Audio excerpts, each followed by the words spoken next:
Gareth Holbrook, a reclusive hunter turned sadistic predator, transformed Australia's wilderness into his personal killing ground, where unsuspecting tourists vanished one by one, never realizing they were being stalked like prey in the deadliest game of all.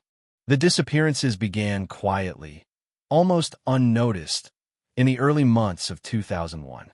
Australia's vast wilderness had always carried an air of mystery, and when young travelers failed to return on time, many assumed they had simply lost track of the days while exploring. Backpackers from Europe, Asia, and North America flocked to the country each year, eager to camp beneath the stars and trek across red deserts and green forests. But as the weeks rolled by, worried phone calls from overseas families became frequent. Parents described children who never missed a check-in. Siblings spoke of broken routines, and travel companions reported sudden, unexplained absences. At first, police considered the incidents accidents. The Outback was dangerous. Heat stroke, dehydration, or a fall from rocky cliffs could easily claim a life. Yet the sheer number of missing individuals raised doubts. One vanished near a gas station, another along a highway stretch, a third in the dense woodlands of New South Wales. None left behind signs of robbery. No vehicles were stolen, and belongings often remained untouched in hostels or campsites. Whispers spread among the backpacking community. Flyers with faces of the missing lined notice boards at hostels. Some travelers grew fearful of hitchhiking, while others ignored the warnings and carried on, believing the stories were exaggerated. Journalists began to dig into the pattern, printing cautious articles about clusters of disappearances. Despite the rising concern, no bodies were discovered, no obvious crime scenes uncovered. The victims seemed to vanish into thin air. Police hesitated to connect the cases, wary of sparking panic without evidence. But to the families waiting across oceans, a darker possibility loomed. Something was preying on their loved ones, and the Australian Outback, once a dream destination, was becoming a place of dread. Detectives tasked with reviewing the cases began to notice disturbing consistencies. Every disappearance occurred within a narrow stretch of rural highways cutting through the Blue Ridge region, an isolated area known for thick forests, hidden gullies, and endless trails leading into nowhere. Tourists who vanished were often last spotted at rest stops, hitchhiking posts, or small towns that served as gateways to the wilderness. What seemed random at first was slowly revealing itself as a pattern traced across maps pinned on police station walls. Local residents had their own theories. Rumors swirled about a shadowy figure who roamed the forest at night, a man who knew every bend in the river and every unmarked trail. Hunters spoke of strange campsites discovered deep in the bush, abandoned suddenly, but leaving behind footprints too large to belong to a single traveler. Some claimed to have heard rifle shots echoing through the night with no explanation. To most, these were just campfire tales meant to spook outsiders, but detectives found it difficult to ignore the consistency of the accounts. The more investigators dug, the clearer the picture became. Whoever was responsible seemed to know the area better than anyone else. It was as if the land itself provided cover, swallowing evidence and hiding secrets. The killer, if there was one, was using the terrain as a weapon, trapping his victims in an environment they could never navigate. Still, without concrete proof, authorities were forced to tread carefully. Each missing person was an isolated case on paper, but officers working the files could sense a predator lurking behind the statistics. The silence of the forest had become menacing, and the Blue Ridge began to look less like a tourist attraction and more like a carefully chosen hunting ground. The truth of the disappearances began to surface in the most chilling way. Months after the first reports, a group of hikers exploring a remote section of the Blue Ridge bushland stumbled upon something buried shallow in the earth. At first glance, it appeared to be animal remains, but closer inspection revealed fragments of clothing and the unmistakable outline of a human skeleton. Panic spread through the group, and police were called immediately. Forensic teams quickly identified the victim as a young German backpacker who had vanished the year before. What shocked investigators most was the condition of the remains. The body showed clear evidence of restraint, and deep marks on the bones suggested prolonged suffering before death. Nearby, scattered among the leaves, were rusted bullet casings and torn fabric that matched the victim's missing backpack. This was no accident or wilderness mishap. It was deliberate. Someone had inflicted terror before ending a life. The discovery transformed the entire case overnight.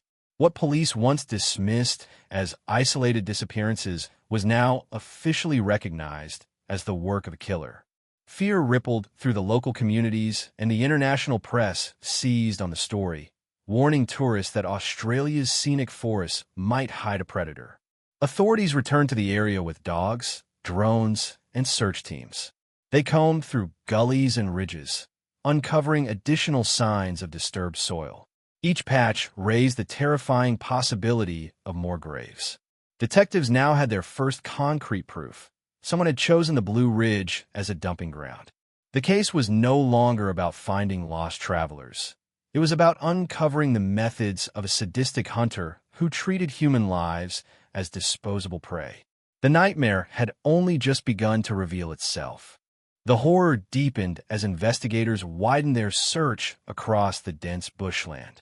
What began with one shallow grave soon multiplied into a series of grim discoveries. Teams unearthed bodies at scattered intervals, each carefully concealed beneath layers of soil and brush. The victims came from different corners of the world: Canada, Japan, Ireland, and South Korea. Young tourists drawn to Australia's wild beauty, but never seen alive again. Their belongings were sometimes left near the sites, as though the killer wanted their identities to remain known, almost like trophies left behind. The forensic evidence told a horrifying story. Each victim had been restrained, released, and then hunted.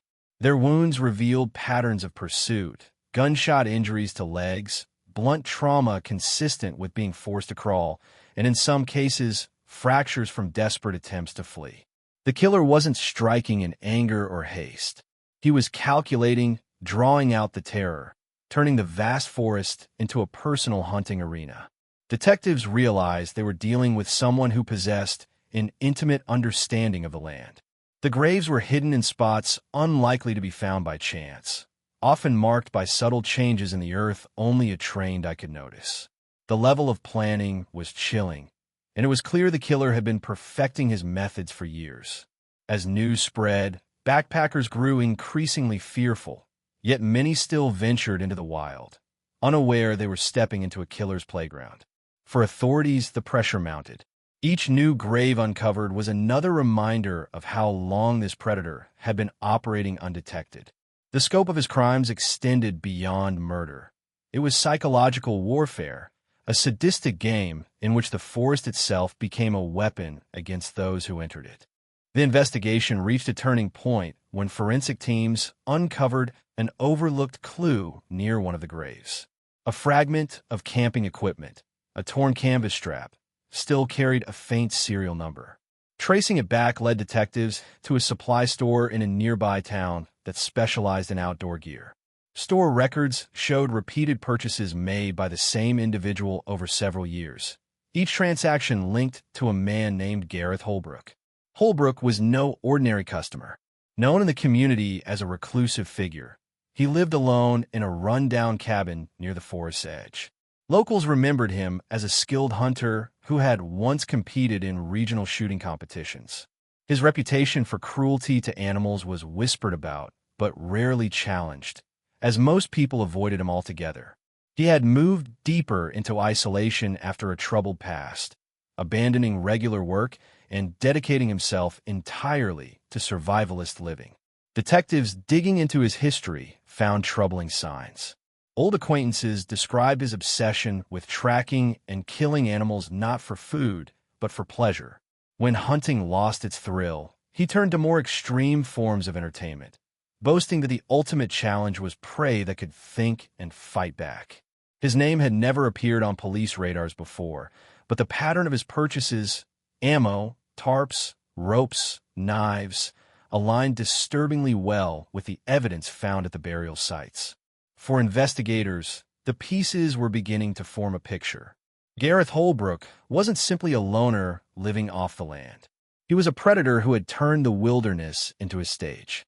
With every discovery, suspicion grew stronger, and the chilling realization set in that they had finally identified Australia's most sadistic killer hiding in plain sight. The breakthrough the investigators desperately needed came from an unexpected survivor. Weeks into the manhunt, a young British traveler stumbled out of the Blue Ridge bushland, dehydrated, sunburned, and covered in scratches. Barely able to speak, she was rushed to hospital, where her account revealed the nightmare she had endured. She explained that she had accepted a ride from a man who introduced himself as Gareth Holbrook. At first, he appeared quiet but harmless. Hours later, she woke in a remote cabin, stripped of her belongings and locked inside. According to her account, Holbrook treated her like prey.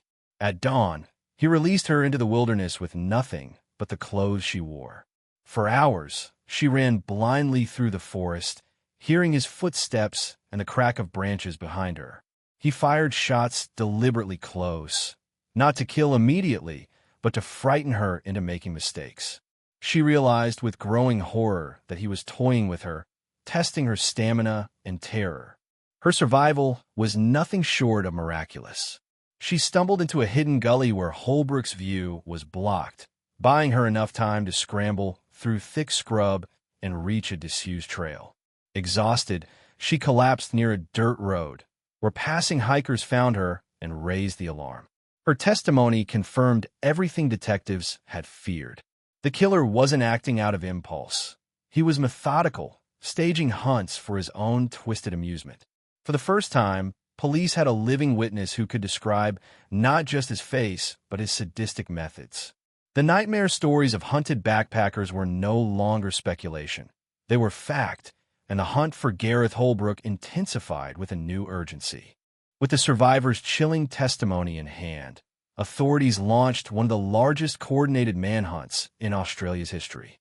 The forests, once a haven for hikers and campers, were flooded with police units, helicopters, and search dogs. Officers swept the dense terrain methodically, but the land itself seemed to favor Gareth Holbrook. He had lived there for years, memorizing every hidden track, water source, and vantage point. Every time search teams thought they had cornered him, he slipped away, leaving only faint signs of his presence. The deeper they pushed into the wilderness, the more disturbing discoveries they made. Hidden in thickets were makeshift cages fashioned from wood and wire, likely used to hold victims before their release.